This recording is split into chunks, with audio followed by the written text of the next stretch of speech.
The Galactic Council chamber fell silent as Orin walked through the crystalline doors, his footsteps echoing against the vaulted ceiling. Representatives from 47 species turned their various appendages, optical organs, and sensory stalks toward the lone human who dared enter their sacred space unaccompanied, or so they thought. Vaskra, the Thernodian ambassador, rose from her gravitational suspension field.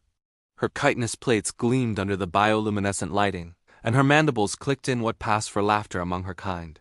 "The human arrives," she announced, her translator rendering her words into universal standard. "Tell me, Representative Orin, where is your emotional support creature? We heard humans cannot function without their primitive bonding rituals with lesser beasts." Ripples of amusement spread through the assembly. The Krell delegation buzzed their wings in mirth. The Solarian collective pulsed with shared humor across their hive-mind connection. Even the stoic architects of Kepler 442b allowed their chromatic skin to shift toward the wavelengths associated with condescension. Orin stood at the speaker's platform, his expression unchanged. He had expected this. For 3 cycles, the Council had debated humanity's petition for full membership status. For 3 cycles, they had returned to the same sticking point.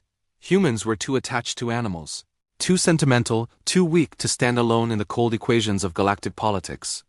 "My therapy animal is here," Orin said simply. Vaskra's compound eyes glittered. "I see no creature. Has your pet perhaps gotten lost in the corridors? Should we organize a search party?" More laughter echoed through the chamber. "She's waiting outside," Orin replied. "Per Council protocols, I needed your permission to bring her in. Some species find Earth fauna ... unsettling." "Unsettling?"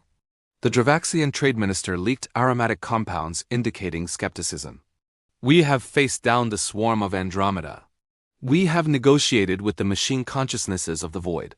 What could your domesticated companion possibly do that would unsettle this council?" Orin tapped his wrist communicator. "You can come in now, girl." The chamber doors opened. Nothing happened for 3 heartbeats. Then they heard it, a sound that had not been heard in these halls in the entire history of the Galactic Council.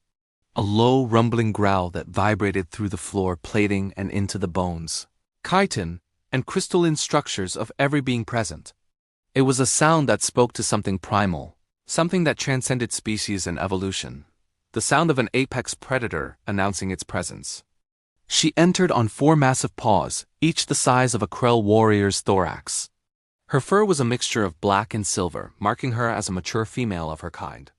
Muscles rippled beneath that fur with each calculated step. Her eyes, those remarkable human-wolf hybrid eyes, scanned the room with an intelligence that made several representatives unconsciously retreat into their protective shells or defensive postures. The creature was massive, standing nearly 2 meters at the shoulder.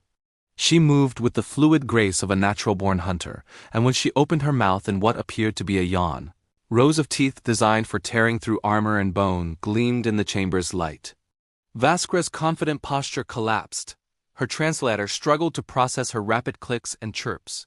That is not a therapy animal. That is a A Wolf," Orin said calmly, reaching down to scratch behind his companion's ears. The massive predator leaned into his touch, her tail swaying gently, well, mostly. "Her name is Luna, and she's a timber wolf-dire wolf hybrid, genetically enhanced for longevity and intelligence. She's been my companion for 12 years. You keep an apex predator as a pet?"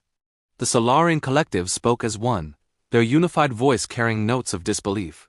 "Not a pet," Orin corrected, his hand still resting on Luna's head. "A partner, a friend, a family member. This is what you don't understand about humanity. We don't just domesticate animals, we form bonds with them. Real bonds. Luna here has saved my life 4 times. Once from a ruptured habitat module, twice from hostile encounters, and once from my own despair when I lost my wife." He looked up, meeting Vaskra's compound eyes directly. "You mock us for our emotional connections. You call it weakness. But let me tell you something about humans and our beasts. We took the most dangerous predator on our planet, the wolf, and over thousands of years we didn't just tame them. We made them want to be with us. We created a bond so strong that they would die for us and we for them." Luna sat beside him, her massive frame somehow seeming peaceful despite her evident lethal capabilities. She watched the council with alert eyes, assessing, protecting. "This is why humanity deserves full council membership," Orin continued. Not in spite of our bonds with animals, but because of them. You see weakness in emotional connection. We see strength. You see inefficiency in loyalty. We see the foundation of civilization. Every species here achieved sentience alone, pulled themselves up through individual excellence. Humans, we brought our friends with us. He gestured to Luna, who responded by standing and moving through a series of complex maneuvers, sitting, lying down, rolling over, and then executing what appeared to be tactical military signals. Luna understands over 300 verbal commands and twice that in hand signals. She can operate in vacuum with her suit, conduct search and rescue operations, and provide emotional support during psychological trauma. She is a soldier, a therapist, a companion, and a friend, all in one. Vaskra had backed away to the far edge of her platform. But the danger. What if she, Orin interrupted firmly. Not hit, she, and the only danger Luna poses is to those who threaten me or other innocents. That's another thing about these bonds, they're built on trust that goes both ways. I trust her with my life. She trusts me with hers. That's not weakness.